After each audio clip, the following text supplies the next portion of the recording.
As you can see, I hope you all have a copy of the timetable on your tables. Actually, we have already started by taking our tea. So the tea break has already been done. But actually, I'm here to give only welcoming remarks.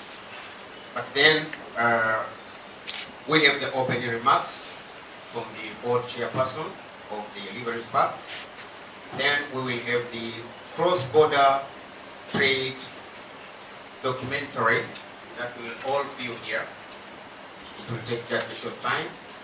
Then we will have the presentation of the report itself, which will be done by the consultants. After that, we'll invite the guest of honor to give his speech. After which, we will have the report launching that will be done ceremonially. And after launching the report, we'll have a group photo outside or inside, depends with the media people how they will arrange that one. And after the group photo, we'll have two plenaries, plenary session 1 and plenary session 2, whereby we have discussants to the report. But amid the plenary discussions, we are going to have comments, questions, and answers from all of you invited guests. So in short, our timetable for today will be concluded by lunch break, of which all of us will be invited for lunch. And that will be the end of our today's program. So please, with much respect, let me invite the board chairperson of Liberty Parks to invite the guest of honor as we start our program. Welcome.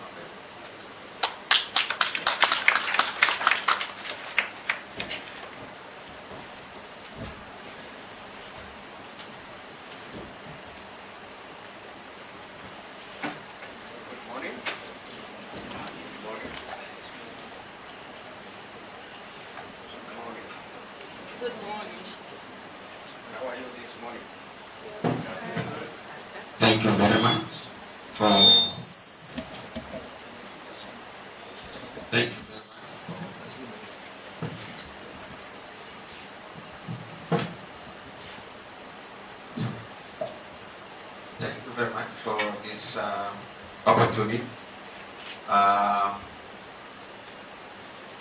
Deputy Minister, Minister of Industry and Trade, Honorable Exalt Sala Oneka Kigai, I think I got it right.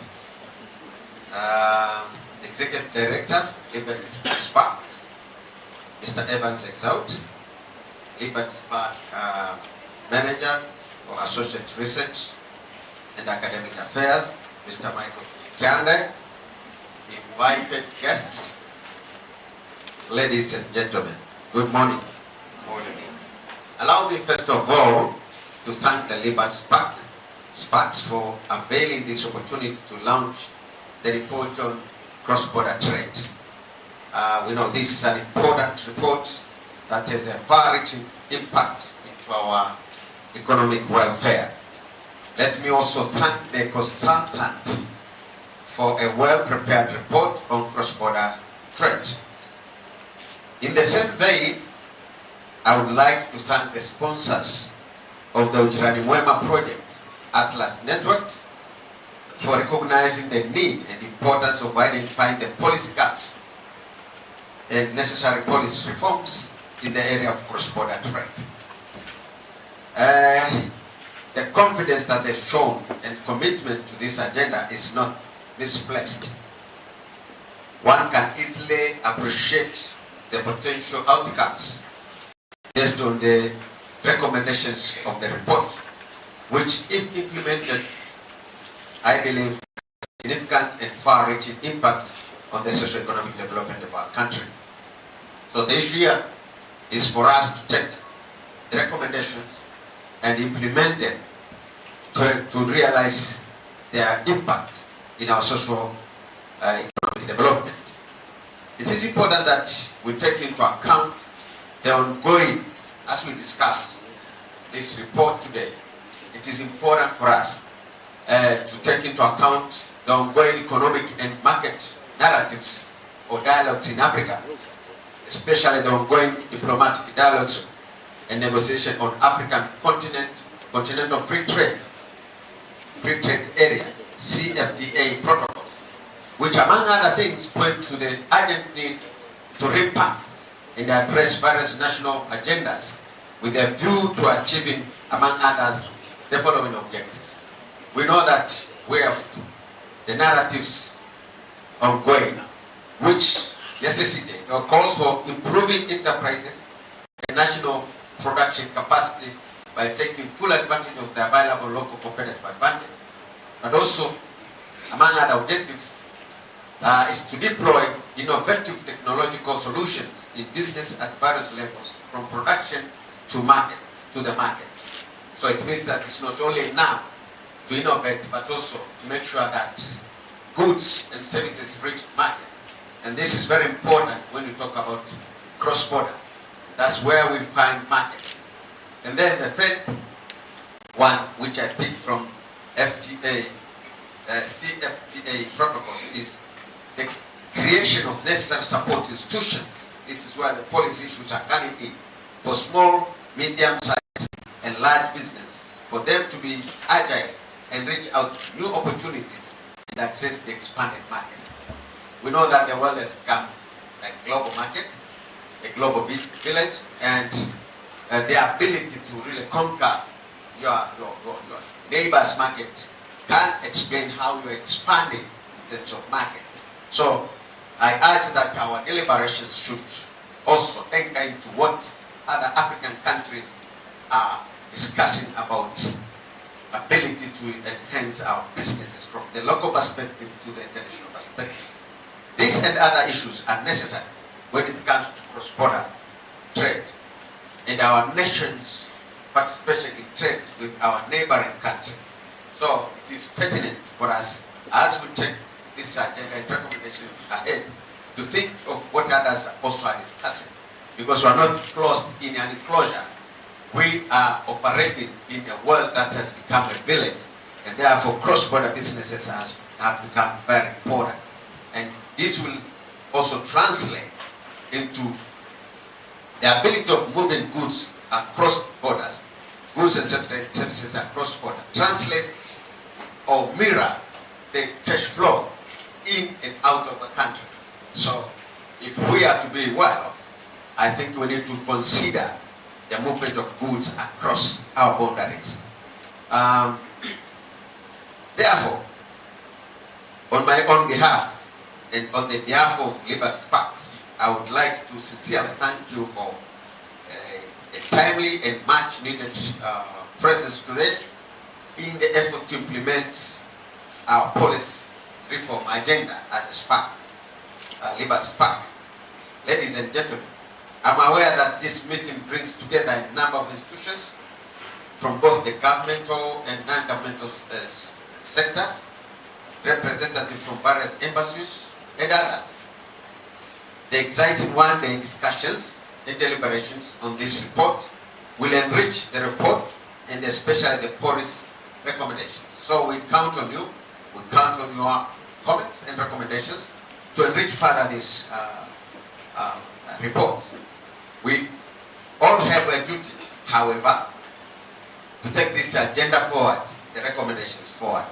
Therefore, I urge us to take to heart the issues and recommendations that correspond to your mandate and find appropriate national platforms through which the recommendations can be implemented. I know you represent institutions, and your institutions are platform through which the recommendations put forward in this research can be implemented or can reach the necessary audience. So I urge you to take them into heart if we are to improve our national state. Distinguished delegates, such policy recommendations are crucial as issues related to policy reform in Africa and Tanzania in particular are critical to our well-being.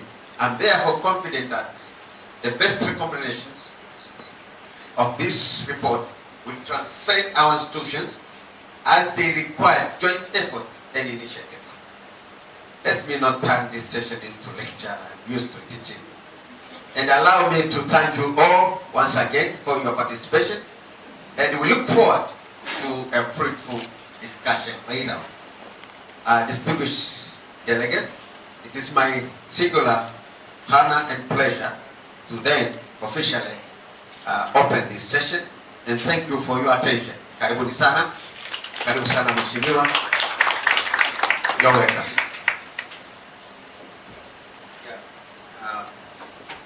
Thank you very much.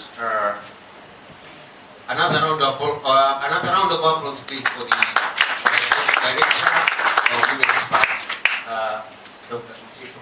Thank you very much for such a wonderful briefing.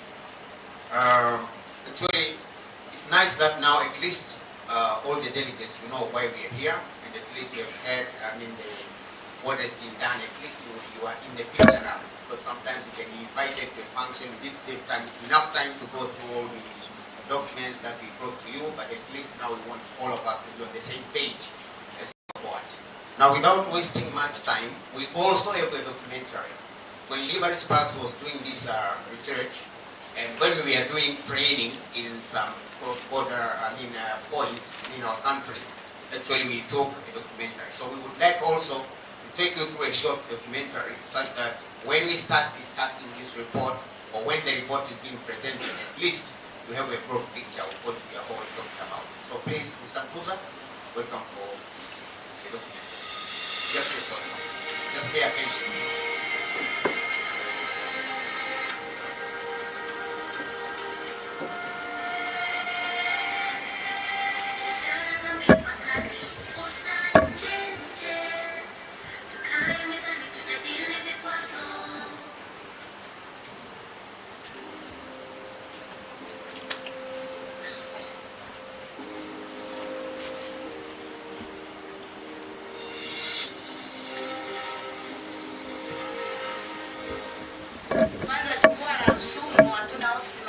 Changamoto ninayokutana nayo ni upimaji wa mzani, na sasa hatuna elimu, tunapita njia za panya. Changamoto ni pale ambapo kanuni na taratibu zinageuzwa tu bila kufuata utaratibu.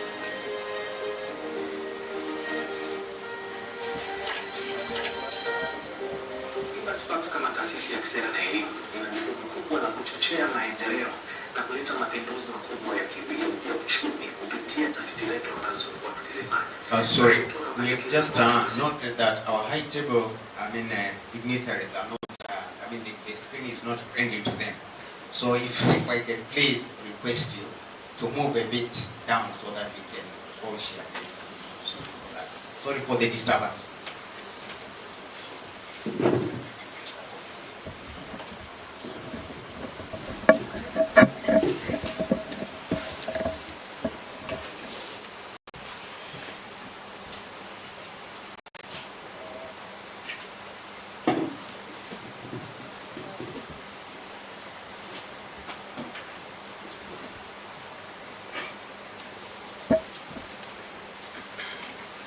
Sorry for the disturbance, but we can start all over again.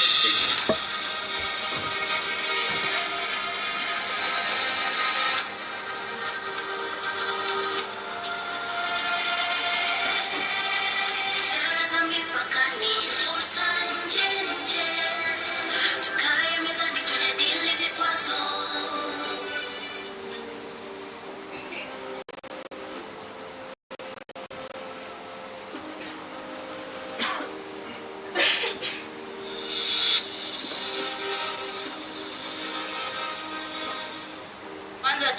Rusumo, hatuna ofisi maalum. Changamoto ninayokutana nayo ni upimaji wa mzani, na sasa hatuna elimu, tunapita njia za panya. Changamoto ni pale ambapo kanuni na taratibu zinageuzwa tu bila kufuata utaratibu.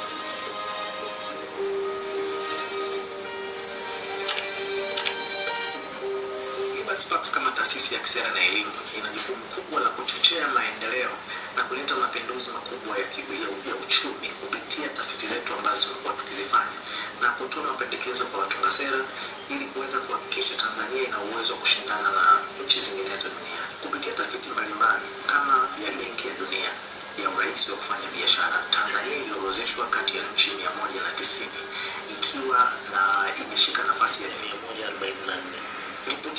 imekuwa ikiangazia mazingira ya ufanyaji wa biashara na urahisi wa kufanya biashara kwa kuangalia vigezo mbalimbali, ikiwemo kigezo cha uanzishaji wa biashara, ulipaji wa kodi, lakini pia biashara za mipakani. Sisi kama taasisi tumejikita zaidi katika maeneo makubwa matatu. Kwanza ni uanzishaji wa biashara, ulipaji wa kodi, lakini pia biashara za mipakani. Na ni kwa nini tulijikita katika maeneo haya? Baada ya kufanya tafiti mbalimbali, tulijiuliza swali moja kubwa: kwa nini watu wengi ni maskini? Tukajiuliza swali lingine: ni nini kinaweza kuwasaidia Watanzania kuondokana na umaskini? Na tukagundua njia pekee ni kupitia biashara. Sera zetu ambazo tumejiwekea kama taifa na kwenye maeneo ya biashara zimekuwa ni changamoto kubwa sana, ambayo imewafanya Watanzania wengi kufanya biashara zisizo rasmi, hasa katika biashara za mipakani. Na mpaka leo hii biashara nyingi ambazo za mipakani sio rasmi, na watu wengi wanajitahidi sana kuhakikisha kwamba wasimamizi wa sera zetu wanajikuta wameamua maamuzi katikati bila kutoa elimu kabla. Kwa hiyo nakuta biashara zetu zinapata msukosuko wa kupoteza mitaji na kupoteza nia ya biashara, na dira za biashara zetu zinaharibika kutokana na hali hii.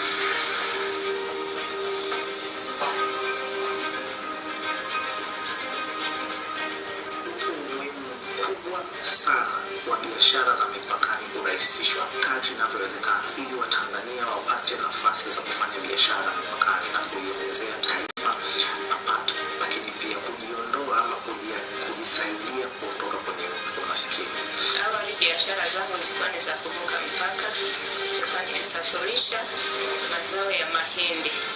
Baada ya kuwa nimepata changamoto ya kuulizwa vibali, nikawa nimeferi kwenye mtaji, sikurudia tena kwenda Burundi. Tukianza kwa aina ya wafanyabiashara, tumewagawa katika mafungu mawili. Tuna wafanyabiashara ambao ni wadogo. Hawa tunazungumza mitaji yao inakuwa haizidi dola 2,000. Na kuna wafanyabiashara wakubwa, wale ni mitaji yao kuanzia dola 2,000 na kuendelea. Wale ambao tunazungumzia hawazidi dola 2,000, wenyewe hawana masharti makubwa sana ya kuweza kufanya wao kuuza bidhaa zao. Yeye anapopata bidhaa kwa upande wetu, kama ndo anaingiza anaenda kuchukua nchi ya jirani au nje ya nchi, anapoingiza kwetu mtaji wako hajazidi dola 2,000, huwa mara nyingi anakuja yeye na TIN namba yake tu. Lakini kwa maafisa wa serikali, lakini watunga sera, ni wakati sasa wa kuhakikisha kwamba mifumo yote ya kiserikali inaunganishwa na kuwarahisishia wafanyabiashara kuweza kufanya biashara kirahisi, ikiwezekana ndani ya masaa 24, shughuli zote za mipakani ama shughuli zote za uingizaji na utumaji wa mizigo, na pia gharama ziweze kupunguzwa. Katika biashara, unajua ni sheria kwamba kuna taratibu za kuingiza na kutoa mzigo. Ndio tatizo kubwa ambalo tunakutana nalo, kwa sababu wafanyabiashara wetu wengi sio watu wanaozijua hizo sheria. Kwa hiyo kuna jukumu la kuwaelekeza. Mwingine anafanya tu biashara, amesikia kwamba kitu fulani kinahitajika sehemu fulani kama biashara, anachukua mzigo, anafika maeneo, akifika pale anaambiwa kuna taratibu ABC ambazo unatakiwa uzikamilishe kabla ya kuendelea. Kwa sasa hapo mnapokuwa mnamwambia mnamhitaji mtu atafute hivyo vitu, ndio changamoto inapokuja kwamba wakati mwingine anaona kama anacheleweshwa au anaona kama kuna urasimu.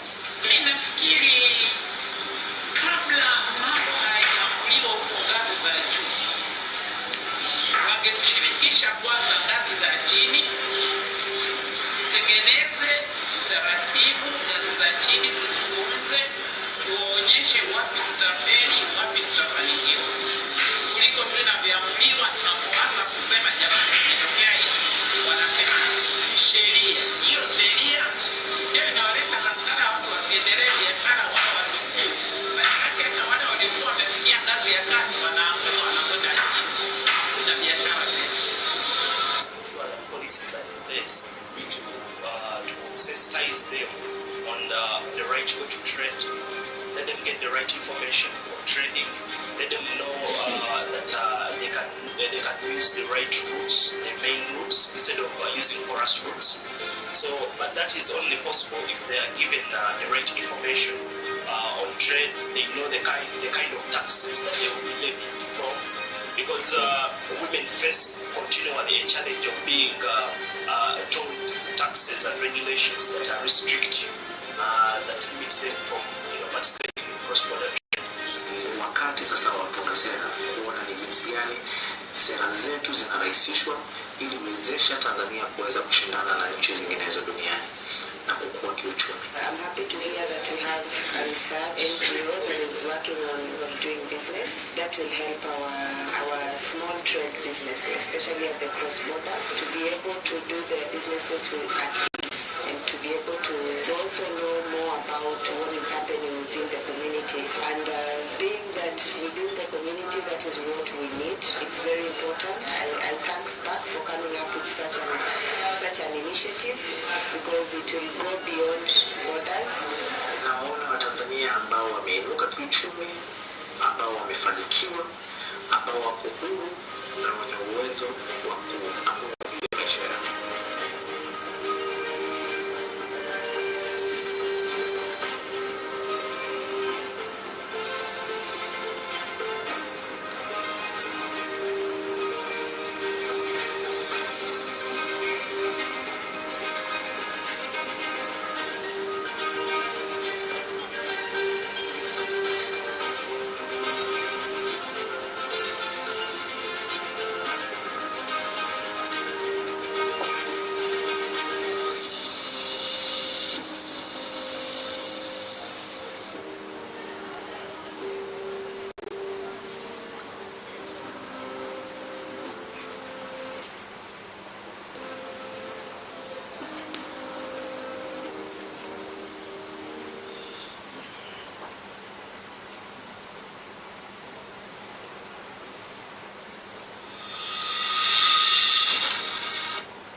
Asanteni sana.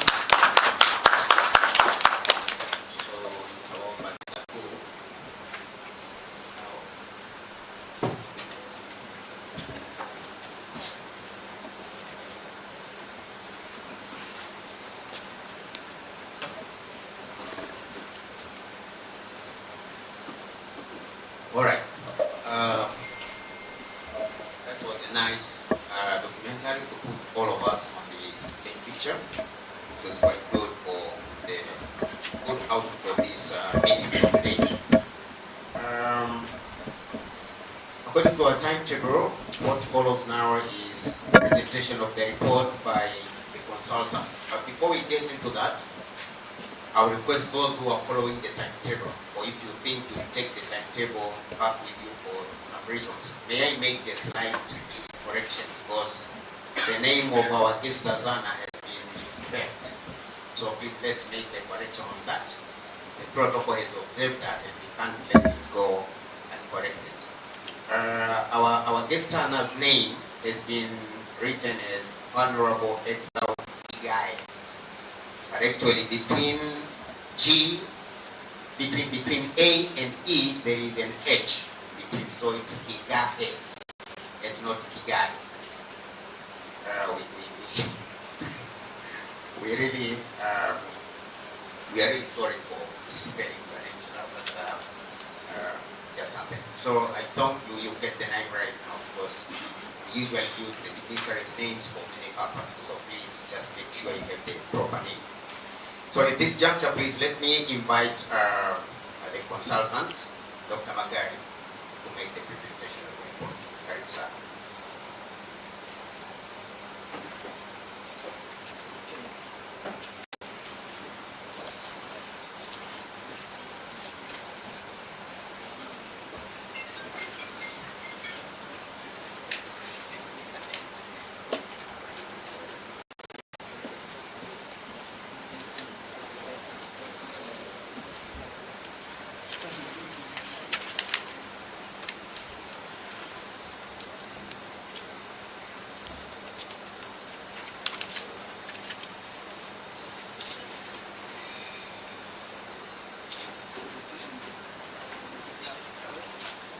Hello?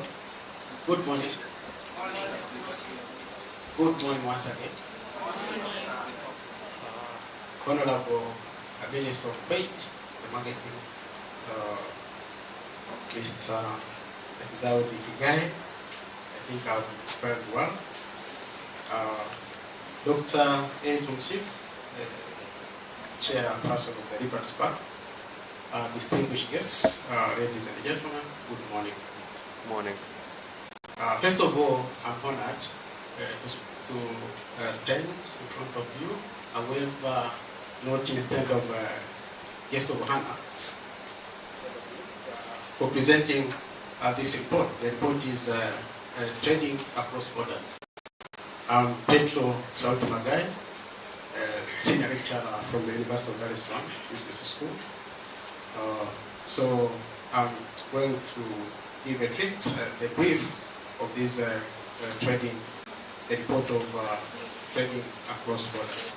But before anything, maybe I need at least to take you like 1 minute, just to talk a bit about the Ripoti Spark. The Ripoti Spark, this is an institution and a research free market-based income with a mission to improve and promote individual understanding of economy, social and political freedom. So this is it's the institution. You can see it's an institution, and I'm happy that Ripoti Spark has actually put more efforts on this the issue of improving and promoting individual understanding of economy, of the social and political freedom. So Ripoti Spark hosts a project called Ujirani Mwema. Under this project, there is a program called Ease of Doing Business. And actually, this is a single-year project funded by Atlas Network. And the main focus of this program, the Ease of Doing Business, actually is to research and recommend on the policy reform on trade across borders. And the aim is only to improve improving the doing business in Tanzania. Okay. So the coverage of these reports, the trading across borders, actually it focuses on two broad issues: the time and the cost for documentary compliance. You know, when you are doing this cross-border trade or international trade, you need at least to know the time and the cost for the documentary compliance, together with the border compliance. When we talk about border compliance, we are actually still on the export and the import issues. So these are, when we talk about trade across borders, please take note of those two issues: the time and the costs for the documentary compliance, together with the border compliance, import and export. And when we go for the ease of doing business, because we are cherishing the cross-border trade, but at least we need also now to venture on the ease of doing business. So for the doing business, the ease of doing business, we have also two issues. We have the market access. Always we have the market access, and we have a lot of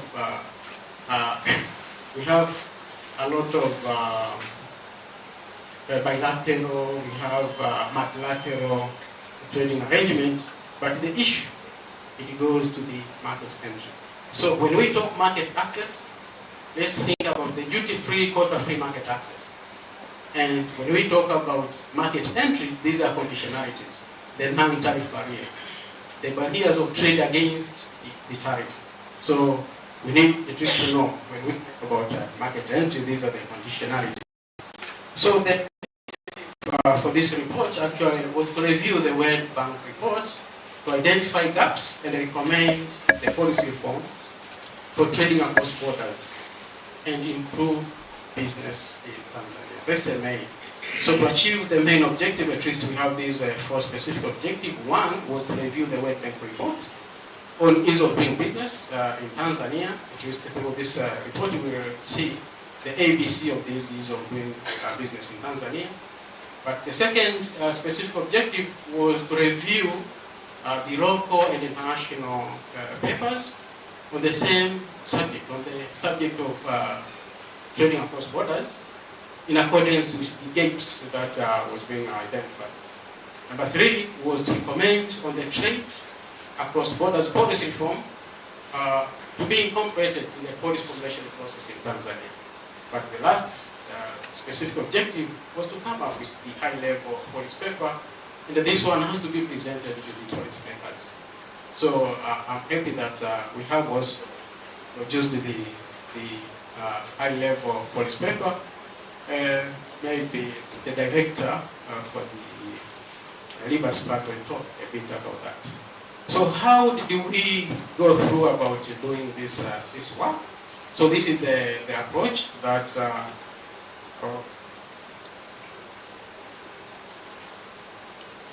yes, this is the approach that we use the combination of quantitative and a qualitative approach, and this combination of quantitative and the qualitative approach was supported by the desktop research.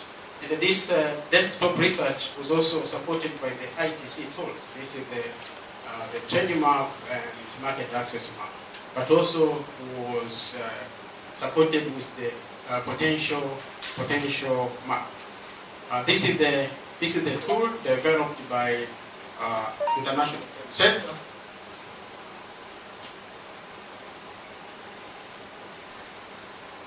This is the tool developed by International Trade Center, and it's a good tool. It's an online tool. I will just show the input of this, if at all the time will allow, but I have at least the input of this International Trade Center. You can get all the information that you need. If it's the market, if it's the price, if it's the potential that you have when you want maybe to export some products. But in particular, they start now review the recent trade trend, particularly on the issue of ease of doing business. We have different reports from different authors on cross-border trade was also examined. So in a nutshell, this is the approach of the methodology. We started by receiving the assignment with the Liberty Spark after tendering. Then, after winning the tender, we go for the literature review.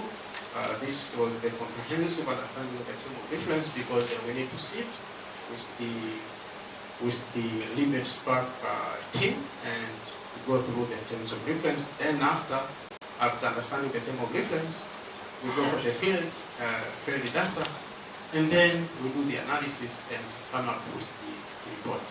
Actually, the report is that you have.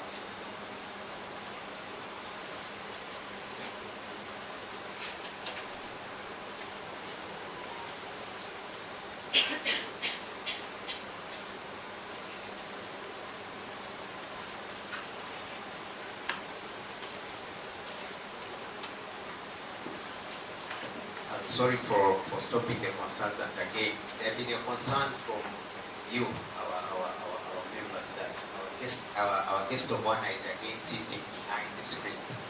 So it's like we are denying him the opportunity to see what is being presented. So this is why I had to stop, because it's the concern for you. So thank you very much for that concern. So once again, please let me request to make another arrangement here.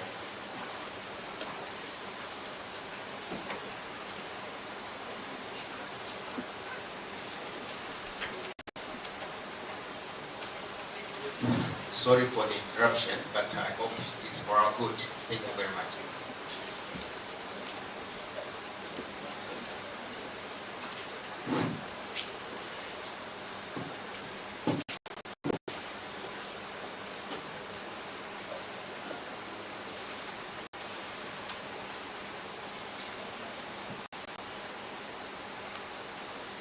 Okay.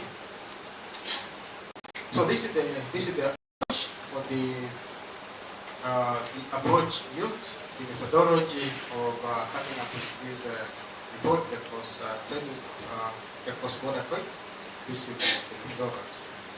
So now we go for we need now to interpret, present the findings from the objective. So the objective number one was actually to review the working report of ease of doing business. Maybe what you need to know is that this report, the ease of doing business report, was actually engineered by these four guys. These are Simeon Danko, Rafael Laporta, Patricio Labose, and the Adre. These are the engineer of the ease of doing business. And actually, the first report was given the name of the regulation of entry. So the report was actually known as regulation of entry. And with that report in 2002, they just come up with two main findings. The two main findings. The findings, the first findings says that countries with heavier regulation of entry have higher corruption and larger official economies, but no better quality of public or private goods. That's the main finding, the first main findings from that report. And the second findings that countries with more democratic and limited governments have lighter regulation of entry. So with that report, we can at least mirror in our country where we follow it. But these was the main findings of the report back 2002. Countries with heavier regulation of entry have higher corruption and larger official economies, but no better quality of public or private goods. But the second main findings that countries with more democratic and limited government have lighter regulation of entry. Okay, it is now 18 years back the line after the inception of these ease of doing business reports, and it is reported that nearly 5,000 regulatory reforms were implemented by almost 190 economies. These are countries, so you can see from that year. Okay. So the issue was actually, we are titled to debate on the doing of ease of doing business 2020. So in a summary, these are the content, these are the chapters on that report. You can see from the overview up to the chapter 8, which presents the reference, but the ease of doing business is on chapter 6. So you can see these are the issues, these are the important issues, but Ripoti Sparks that decided to pick the ease of doing business. But still, they have a room at least to debate on those issues. So doing business in Tanzania, we can at least now see where are we in comparison to our friends, these East African community members. You can see, for instance, we have, this is 2019 and this is 2020, the report. Actually, our task is 2020, but at least we have decided to take this year, the benchmark, just to see, to make the comparison. You can see 2019, Tanzania was ranked 146 out of 190. And just go through, you can see, Rwanda is doing better, Kenya, then Uganda. So I don't know if we can change ourselves that we are in the fourth position or what, but at least this gives the indication of ease of doing business in Tanzania. Going to 2020, okay, there was an improvement. If we assume that it's an improvement from this position up to this position. And you can see, I don't know what happened, it's a matter of discussion, but Burundi, you can see also there is an improvement. Kenya, there was an improvement, only Rwanda. So this is the issue of discussion, but at least this slide gives the comparison as we compare to our neighbor countries. Then we have, these are the measures, these are indicators now, the variables, and these are the measures of business regulations in Tanzania. We have, you can see, out of these 10 measures, and again, these are very important. For instance, starting business. dealing with their construction permits, getting electricity, registering property, getting credit, and the like. But I don't know, maybe because of this ranking, that's why the Ripoti Park decided also to take this trading across borders. Because in comparison with these 10 indicators, we are doing badly in the trading across borders. And always we are cherishing trade is the engine of growth. So the question is, if we agree that trade is the engine of growth, is it true? I don't know. It's a matter of discussion. But these are figures. Figure was semi wrong. Okay. So we have decided at least to take only 3 indicators. Our task is to deal with the trading across borders, but at least we need to see, we have decided to pick the starting business and also registering property. Let's try to see how are we doing taking into consideration these indicators, starting a business. So you can see these are the indicators. Starting a business. We have decided now to make a comparison of our country and the Sub-Saharan Africa country together with the OECD country. Actually, this is a giant country, but at least always, if you want to benchmark yourself, it's better you benchmark to the guys that are performing better. So you can see these indicators are on 2 categories. We have a category for the men and women. So you can see the procedure. Let's see procedure. This is a number of men. For Tanzania, at least to register business, at least to have these guys, 10. And actually, you can see this number is more or less the same with these women. But for the Sub-Saharan Africa, this is a benchmark. At least you need to have like 7.4. So it's like 7 men. But for the OECD country, you can see it's like 5 men. Okay. Looking for the time, the number of days, starting a business in Tanzania, it takes almost 30 number of days, it's a month. But if you benchmark with the OECD country, it's almost 10. So you can see how far are we. Then, when you see the cost of men, these are percent of income per capita. Percent of income per capita. We have economists here, they can at least interpret this, but these are the percent of income per capita when you want to start a business. In Tanzania, it's almost 40%. And you can benchmark with the OECD country, only 3%. So you can come up with a clear conclusion that we are not doing better. Okay? Let's now see the registering property. This also is one of the indicators chosen at least to support this trading across borders. You can see the procedure. These are just to see the procedure also compared to Sub-Saharan Africa and the OECD country. We are not performing better. Here is these are numbers. It's 8. But for Sub-Saharan Africa, these are 6. And for OECD country, this is more. It's 5. So even this one, you can actually come up with a picture that we are not doing better. Okay. So before proceeding, we need also.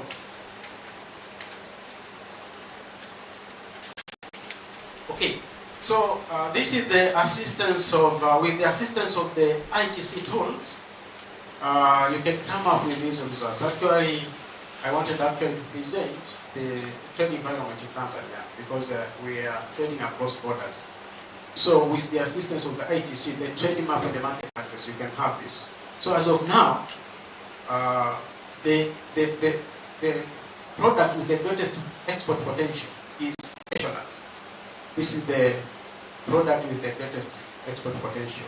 So in numbering, this is the first one, second, third, and up to 10. So once you have the ITC tool, you open the ITC tool, it's a matter of clicking. So you just write product with the greatest potential and then we'll give. So with this one, okay, let's make an assumption that we want to know the market. of these cashews. So through the ITC tools, they will just give you the market. So we have a big market in Vietnam, that's number one. This is Burundi, this is China, this is Saudi Arabia. So these are the countries that we have the potential of the cashew nuts, but these are the deadly market. So with this one, you can also see and understand the non-tariff barriers, because in every country, you can know the price, you can know the exporter, the importer to that country. Okay, and this one, these are the product imported flown and exported to the EAC by Tanzania, just to give the trade environment. As of now, these are the products exported by TZ to East Africa. The single, this is number one, and also the trousers. On this side, we have the product that is imported from EAC. Okay, so what are the limitations of these doing business reports? We have identified few limitations. One is that indicators referred to these reports is only considering the big city without considering other places. But also, doing business data is from the limited liability companies of the specialized size, and the cost estimates come from individuals identified as expert respondents. So they have their own expert that they will respond if it's a questionnaire, but it's not typical who is in Dodoma. The estimates assume that the business knows what is required and does not otherwise. So it's the assumption that you know everything. Once they tell you about tariff, you know tariff. Once they tell you about NTB, the non-tariff barriers, you know, but that assumption doesn't hold water. Okay, these are the documents actually for the desk review reports. These are the documents, but I will skip this. These are the that we are just to go through to enrich our reports. So the trade, as you can refer, that trading across borders, it focuses on the time and the cost of documented compliance and the border compliance. And this one, just it gives you the definition of when we talk about time export, what does it mean? Cost to export. Actually, it's a definition. So maybe this is this is a table that show our position. We are actually, this is TZ with blue, benchmarked with the Sub-Saharan Africa, and this is the OECD country. So this is TZ, the red one is Sub-Saharan Africa, and this is the OECD country. So you can see, along these indicators, you can see the position of TZ. We are not doing better. Okay. Going to the documentary compliance, we have a lot of documents. We need to comply in order to import or export. These are some of the documents that at least you need to have, and sometimes it makes business not it makes a business not to be in a good faith actually, because you need to have a lot of documents. For the border compliance, again, you can see this is a time, and this is a time, the time taken for the border compliance, and this for the import, you can see also we are not doing better. Okay, in the Sub-Saharan Africa, you can see this is a small country, but it's performing better. Taking these indicators, 10 indicators, you can see Tanzania. We are not actually doing better. Okay, so what are the lessons now? We need at least to know the lessons from economies with the best regulatory performance. One is that the perfect relationship with partner countries. For this one, for instance, South Korea is related with Japan and US. Actually, sometimes this relationship is it's not by default, it's by design that what are they going to benefit. So we need at least to learn this from other countries, but also to cherish and appreciate the specialization being products or human capital. We need at least to change the specialization. If maybe Tanzania we are good at one product. Let's now capitalize on that product. And also the human capital. If it's a trade expert, okay, give him the responsibility for trade. Okay, let's allow now trade organics. These the NTP, we need at least to minimize the NTPs. The performance-based incentives, let's also agree that this one boosts the cross-border trade. But also there is a big shift right now from manufacturing to services to products. We need at least now to grow with services, but still we are in the manufacturing. Okay, the use of electronic data system for the paperless import clearance. So these are the issues that we can learn from other countries, but also we need to integrate. This is the global value chain. At least right now, once we have the product, let's change the use of this global value chain, just from the farm gates to the final consumer. The use of automated system, but also we need to reduce the border. So these are the lessons that we can learn from good performance.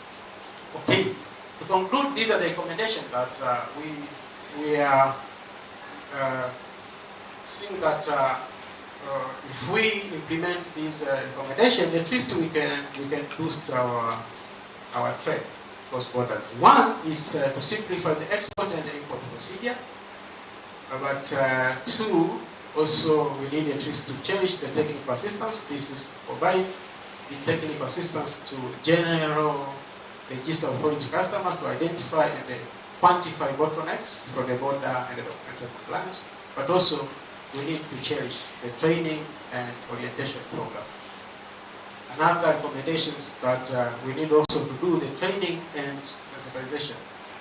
These are the programs for the members of various associations on the simplified and streamlined procedures, but also periodic communication. Always communicate. Once there is an issue, let's inform the stakeholders. We need also to have what is called the process flow audit. There is a need for the process flow audit to reveal the time associated with each of the procedures within the port processing system to enable targeted reforms. Also, we need to track and document the turnaround time. We are actually wasting a lot of time, so we need to track and document the turnaround time. The monitoring and the data gathering. We actually have a big problem with this issue. At least we need now to do a lot of things about the monitoring and the data gathering. Because sometimes in fact we have students in the university, but they can't get it because of the data management. But also bilateral agreement again. Because they were saying if you want to fly high, fly with eagles, not walking around with turtles. So let's be sensitive. The bilateral agreement that we are engaging, are we going to benefit? So we need to be curious when it comes to the bilateral agreement. We need also to build the capacity and the sensitization, reduce the fees and the other complications. There is a need for TDS to reduce the fees and the other complications. Import regime should be extended to the export regime. That the initiatives that focused on improving the import regime should also be extended on the export procedure. Okay, this is the concluding remark. That sometimes I used to teach the international trade, and this is the question that I ask my students: is trade good or bad? So it's a matter of discussion. Is trade good or bad? So if it's good, let's prepare ourselves. Let's discuss. But if trade is bad, I think there is no need of staying in this room. Thank you.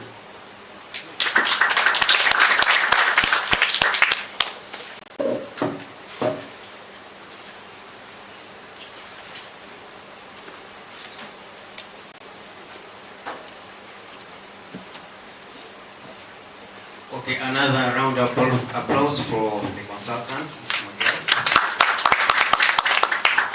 Thank you very much, Mr. Magari, for such a good presentation. If you followed closely, the Actually, the presentation was actually divided into two. At first, he was talking about the report of the World Bank, but also the second part of the research that was done by Liberty Sparks. And also, one of the two very important parts is the findings of the research and also the recommendations. This is the place where really we need to center our concentration into. Okay, now without wasting time, Liberty Sparks works with partners, and we have some important partners in this particular venture, especially TCCIA. So we have given the chairperson of TCCIA, Mr. Paul Koi, the honor to invite our guest of honor to address ourselves. So please, you're welcome.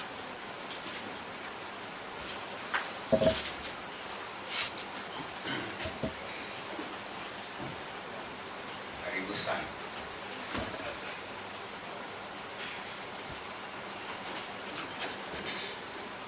Honorable Excellent Kegahe, Deputy Minister for Investment, Industry and Trade, Dr. Eli Tumsifu, Chairperson for Sparks, Dr. Petro South Magai, Kosata, and my former as well as Dr. Tumsifu. I'm honored to be among you this morning. Guests, ladies and gentlemen, habari za asubuhi. Nzuri. Nasalimu kwa jina la Jamhuri ya Muungano wa Tanzania. Yeah, thank you very much for your presence and very much for Ripoti Sparks International. Thank you for this opportunity. Actually, as I said earlier, it's my honor to be in your midst this morning, representing our TCCI chairperson, your president, Mr. Paul Koi, who is not with us this morning. My name is Nebat Mwapwele. I'm the acting executive director of Tanzania Chamber of Commerce, Industry and Agriculture. So on behalf of TCCIA and on behalf of the business community who are present here, I see my colleagues from Tanzania Private Sector Foundation. I have seen also other colleagues from other business associations available in Tanzania. Actually, we are very privileged to be here in front of our guest of honor, Honorable Deputy Minister. What I will say, my assignment is very simple, as you have heard, is just to invite our chief guest to speak with us. But before I invite him, I would like to just make a few remarks regarding to what we are presenting here and our purpose of being here. We are here, as we said, to share the knowledge, to share the skills, and even to improve our collaboration between the public and the private sector. This is an important avenue for us to sit and discuss issues that actually, especially those which are hindering business in Tanzania.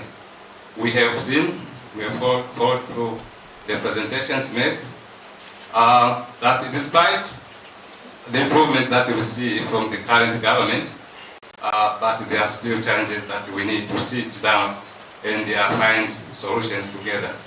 And I would like to thank you, Ripoti Sparks, for these initiatives to bring us together with your findings. Actually, we are supporting you, and actually we will be together in making sure that we improve business environment in Tanzania. As my colleagues have just said, we are talking about cross-border trade.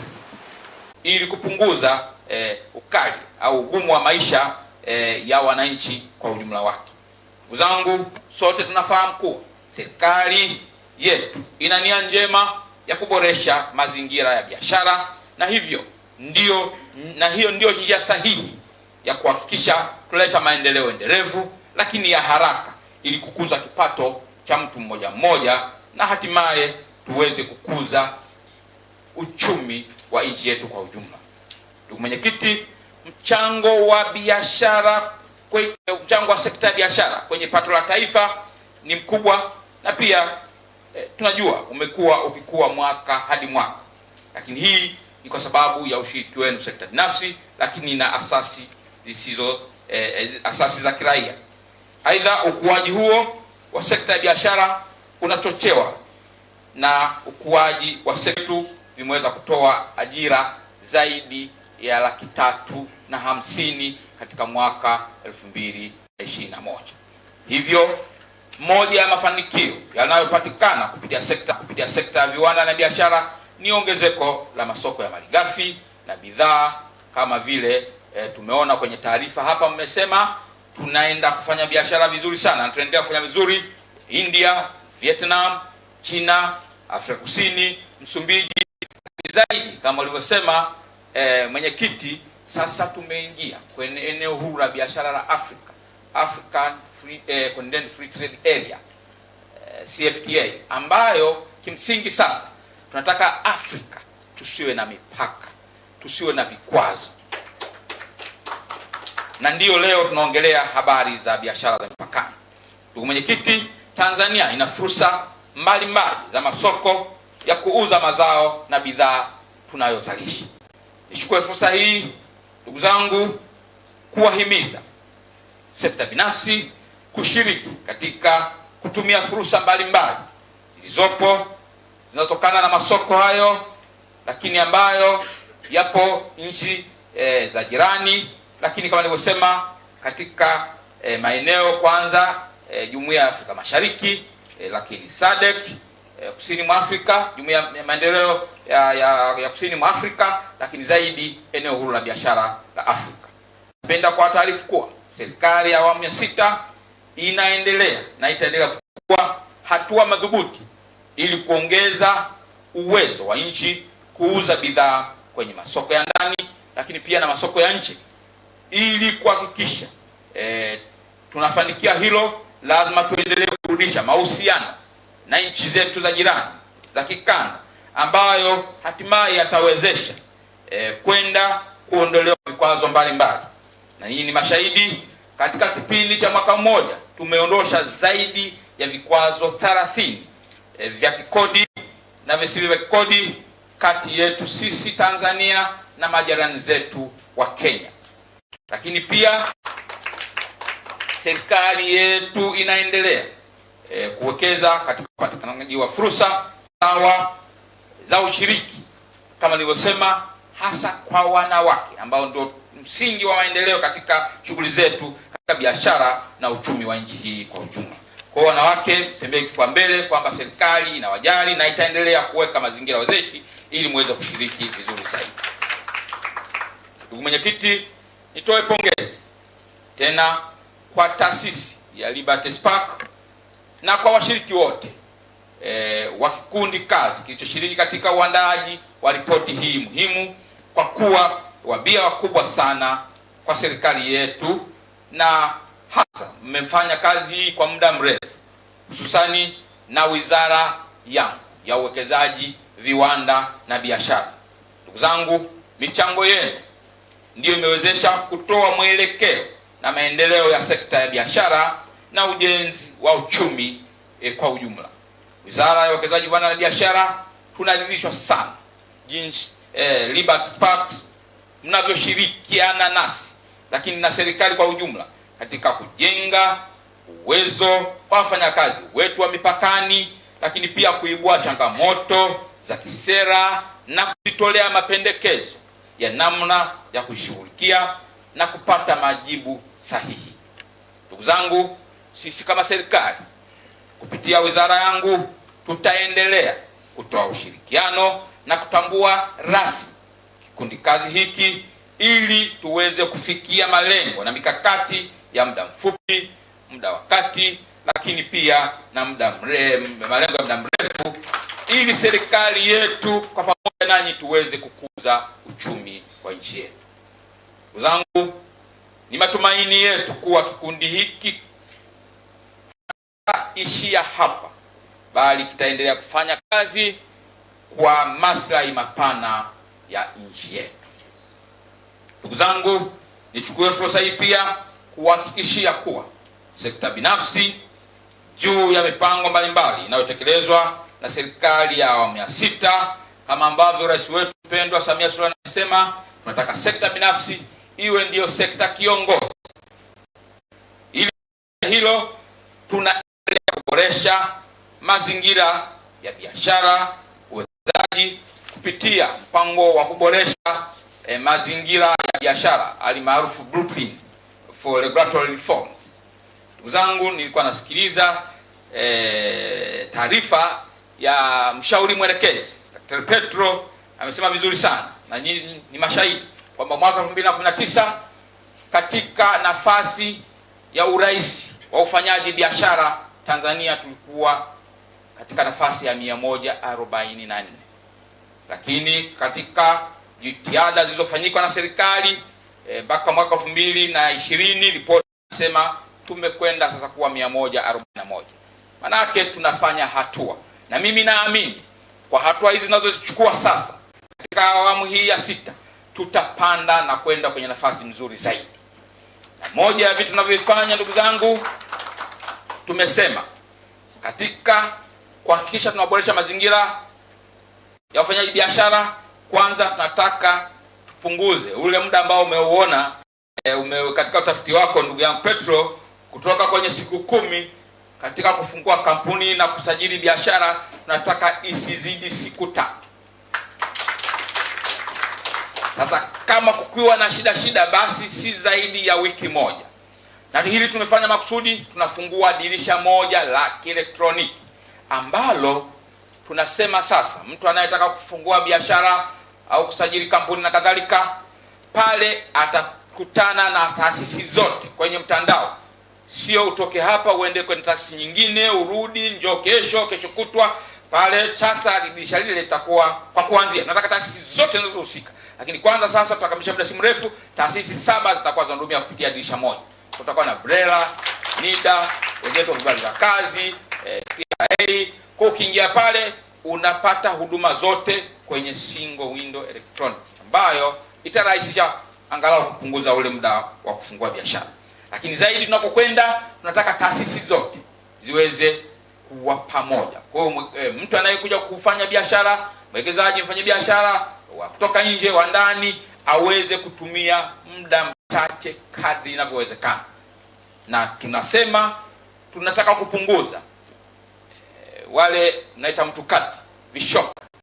Ndio hasa walioleta shida, kuchelewesha ili kufanya kitu fulani apate angalau chochote. Bwana, hii kazi ngumu sana na hivi, basi angalau unaendelea kuweka fedha ili na yeye aweze kunemeka. Tunataka tupunguze hiyo. Kwa ndugu zangu, niwahakikishie sisi tunaweka mazingira wezeshi, mazingira bora ya kufanya biashara ili kuchochea biashara za mipakani, lakini kuvutia uwekezaji wa ndani na nje ya nchi.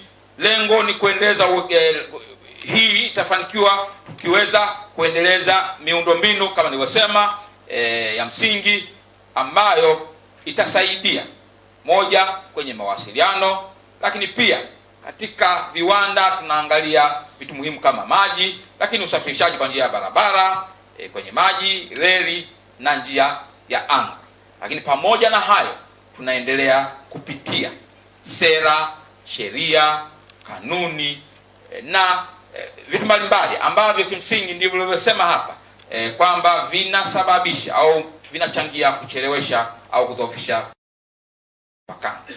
Lakini pia tutaendelea kuchukua hatua zenye matokeo ya muda mfupi, lakini pia na muda mrefu, lakini pia zaidi kutoa ufumbuzi wa matatizo la ufanisi wa bandari yetu ya Dar es Salaam, ambao pamoja na mingine ni kuanzisha upya kwa kamati ya maboresho ya bandari ambayo itajumuisha wadau wote wa bandari, lakini pia kusimamiwa na wetu katibu mkuu Wizara ya Ujenzi na Uchukuzi, ambao watashughulikia zaidi masuala ya uchukuzi ili kupunguza urasimu pale bandarini. Ndugu zangu, pia nichukue fursa hii kwa taarifa kuwa wizara yangu imeanzisha kitengo cha kusimamia mpango wa kuboresha mazingira ya biashara. Tulikuwa tunaongea mazingira kuboresha mazingira, tulikuwa na kitengo mahususi. Sasa tumekuwa na kitengo mahususi ambacho kitakuwa kwa ajili ya kusaidia mazingira ya ufanyaji biashara, tunasema business implementation unit. Pia utekelezaji wa blueprint umeboresha sheria na kanuni, lakini pia tumeweza kufuta au kupunguza baadhi ya tozo, ushuru na faini mbalimbali. Lakini pia tumeanza kuunganisha majukumu yanayofanana ya taasisi mbalimbali na kuanzisha mifumo ya elektroniki kama nilivyosema, ambayo itasaidia kutoa huduma, ili lengo ni kuendeleza kuboresha mifumo ya ukaguzi, kuendelea na kuondoa mwingiliano kwenye mamlaka za udhibiti, lakini kuboresha sheria na kanuni, taratibu, na zaidi kuunganisha mifumo mbalimbali ya utoaji huduma. Ndugu zangu, utekelezaji utahusisha kwanza kuanzisha vituo vya huduma za pamoja katika mamlaka za serikali za mitaa, lakini zaidi tutaenda kuweka miongozo ya kutoa huduma mbalimbali kwa ajili ya sekta binafsi. Nipende kuahidi ndugu zangu kuwa Wizara ya Uwekezaji, Viwanda na Biashara itaendelea kushirikiana kwa karibu na shirika lenu na kuyafanyia kazi mapendekezo yenu ambayo kwa kweli yanasaidia sisi kama serikali kwenda kuchukua hatua mbalimbali ambazo zitatuwezesha kuchangia au kuhakikisha mchango wa sekta binafsi katika uchumi wa nchi hii unakwenda kwa kasi au kwa haraka zaidi. Ndugu zangu, hatua nyingine ni za kisera. Kama nilivyosema, sisi kama Wizara ya Viwanda na Biashara tumeshaanza kupitia sera zetu ambazo kimsingi nyingi zilikuwa zimepitwa na wakati, lakini tukijua kwamba dunia ya biashara imebadilika, kwa lazima sera zetu ziendane na wakati. Lakini pia tunafanya hilo kwa tahadhari kubwa, kuhakikisha sera zetu zinatabirika, yani zisizokubadilika badilika, kwa sababu pia nayo huwa ni kikwazo kwamba mtu anakuja anajua nitafanya hivi, kesho tena mnabadilika. Kwa nataka ziwe na muda mrefu, zinazotabirika, ili kuhakikisha mwekezaji anapokuja ana uhakika atafanya uwekezaji wake katika mazingira ambayo anayaona, lakini pia yanatabirika. Ndugu zangu, kwa hiyo tunaendelea kufanya mapitio kwenye sera zetu, lakini pia tunaimarisha utendaji kama ambavyo katika hotuba ya bajeti ya serikali ya mwaka wa fedha 2022/23 tumesema ili tuweze kutatua kero zinazowakabili wafanyabiashara wadogo, lakini pia na wakubwa ambao wanafanya biashara za mipakani. Katika taarifa nimeona kwamba presentation ile unakuta kina mama wale kweli wengi hawajui kanuni na taratibu mbalimbali, na kwa sababu hiyo unakuta wanasumbuka, wanakwepa ile tunaita compliance, angalau katika njia sahihi. Sasa lengo la serikali, labda nachukua nafasi hii sasa kuwaelekeza kwanza, katika halmashauri zote tuna maafisa biashara kule, kazi yao mojawapo hiyo ni kuwaelimisha wafanyabiashara wadogo ambao wanafanya biashara katika mipaka yetu. Lakini pia niombe na taasisi zingine kama wenzetu wa TRA tuone namna sasa ya kuanza kuwasaidia wafanyabiashara wadogo wapite katika utaratibu mahususi, halafu baadaye ndio tuanze kufikiria namna ya kuwatoza kama ni ushuru na kadhalika. Lakini kwanza tuwaeleweshe ili waelewe, wakisha comply wakaona uzuri wa kupita bila vikwazo, badala ya kupita huko pembeni kwenye njia za panya, waweze kupita katika utaratibu ule mzuri. Hii itasaidia kwanza, wakishaelewa baadaye hata kama ukilipa kidogo itaongeza mapato ya nchi. Kwa waagize maafisa biashara katika halmashauri zote kazi pia kutoa elimu ya umuhimu wa wafanyabiashara wadogo kufuata sheria compliance, lakini pia tuwawezeshe. Hii ni sehemu ya vivutio. Ndugu zangu, sisi kama Wizara ya Viwanda na Biashara na serikali kwa ujumla tunatoa vivutio kwa wawekezaji hata wa nje. Kwa nini tusiwawezeshe, tusiwape vivutio wawekezaji, wafanyabiashara wadogo wa nchini kwetu? Moja ya mazingira ni kama hayo, tuwaruhusu wafanye, wakishazoea na akajua faida yake ndio tuanze kumtoza kodi. Hii ni moja ya vivutio. Kwa naomba mipakani kule waanze kuwasaidia wafanyabiashara wadogo wadogo, hasa kina mama ambao tumeona wanasumbuka sana katika mipaka hii. Ndugu zangu, kwa mara nyingine tena nipende kuwashukuru sana Liberty Sparks na kikundi kazi kinachojumuisha taasisi mbalimbali kama nilivyosema mwanzo, kiwemo TWCC, CTIA, TPSF, TCCIA, TATOA, ZNCC, TLS na TAFFA kwa kuandaa mkutano huu ili tuweze kuzindua ripoti hii muhimu. Ndugu zangu, ni matumaini yangu kuwa taarifa hii ya utafiti itazua majadiliano baina yetu ambayo naamini yatakuwa ni ya tija kwa ajili ya maendeleo ya nchi yetu, lakini mahususi katika sekta ya biashara na viwanda hapa nchini. Ndugu zangu, niendelee kutoa wito kwa sekta binafsi kutumia muda huu, kipindi hiki, kwa namna ya pekee, kwa sababu mazingira mazuri yanayowekwa na Rais mpendwa Samia Suluhu Hassan, Rais wa Jamhuri ya Muungano wa Tanzania, katika kipindi hiki, ndugu zangu, yanawapendelea kwa namna ya pekee sekta binafsi, na hii ni makusudi, kwa sababu tunajua maendeleo ya nchi yoyote duniani, sekta binafsi ndiyo, kama alivyosema Rais, ndiyo nchi of growth.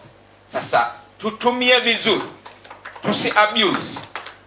Tunapopewa fursa hizi tufanye biashara, lakini tuhakikishe tunalipa kodi stahiki. Tulipe kodi kwa sababu ndiyo itatusaidia kuweka miundombinu wezeshi ambayo ndiyo itasaidia wafanyabiashara kufanya vizuri zaidi, kuendelea zaidi. Ndugu zangu, baada ya kusema hayo, niseme sasa nipo tayari kwa ajili ya kuzindua, lakini pia kushiriki majadiliano, lakini zaidi kutathmini mazingira ya biashara za mipakani kwa kupata majadiliano, lakini pia na mrejesho wa majadiliano hayo kama serikali, ili tuweze kuyafanyia kazi. Nashukuru sana kwa kunisikiliza. Asante sana. Barikiwa sana.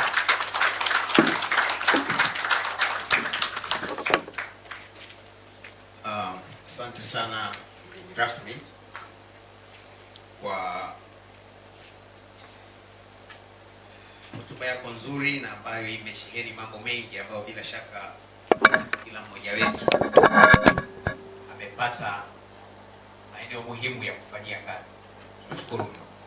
Hotuba kubwa, hotuba nzito, na mara nyingi viongozi wakubwa hivyo wanavyozungumza, unajua maneno hayaishi hewani.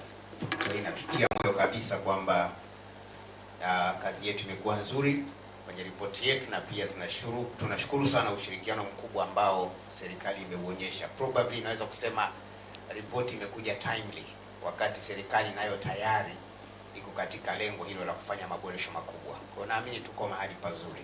Asante sana mgeni rasmi kwa hotuba nzuri. Sasa ili tusipoteze muda, tuende kwenye tukio la launch report.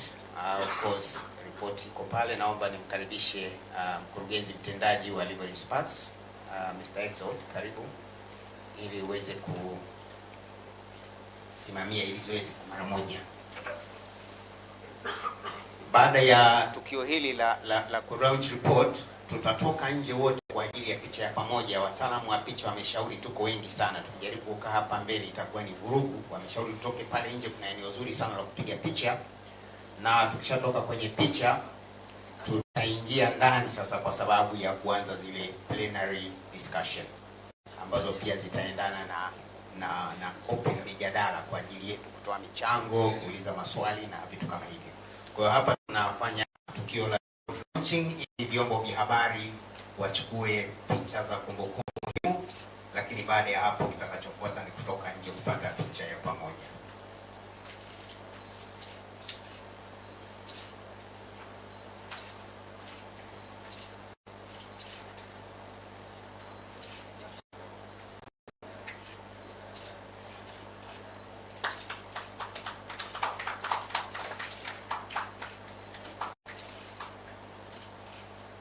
uzinduzi wa ripoti ya biashara za mipakani kwa mwaka 2022.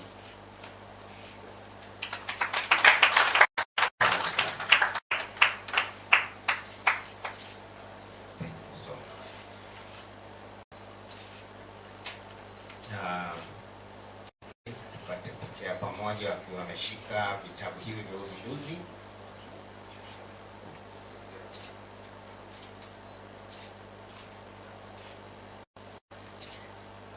Asanteni sana. Asanteni sana watu wa vyombo vya habari. Kazi yenu ni njema. Na kisha tuna zawadi sasa kwa mheshimiwa mgeni rasmi. Atakabidhiwa baadhi ya ripoti ambazo ataondoka nazo, nakala zake 2-3 na mkabidhi rasmi. Ninaamini baadaye atahitaji pia kupata soft copies. Bila shaka mkurugenzi mtendaji atalisimamia hilo. Asante sana. Ya, tunashukuru sana kwa hilo. Asanteni sana. Naomba turudi kwenye okay.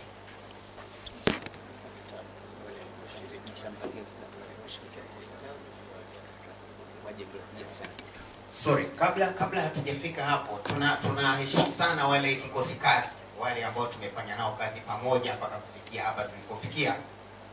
Na nikumbusha idiwa live respect kwamba ni mwaje mbele tupate picha pamoja. Kama upo member wa kikosi kazi au mwakilishi, tafadhali mpite mbele hapa mpate picha ya pamoja ya kikosi kazi. Tafadhali sana. Hii ni working group au kikosi kazi ambao wamefanya kazi kwa pamoja katika kuhakikisha ripoti inapatikana na pia findings zake zinafanywa kazi kwa pamoja. Kwa tupate picha ya pamoja.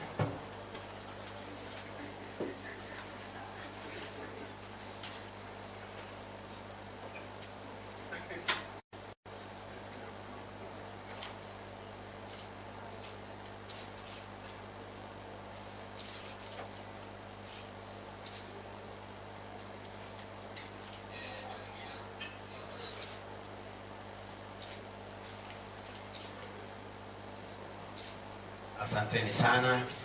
Asanteni sana. Tunashukuru mno kwa picha hiyo.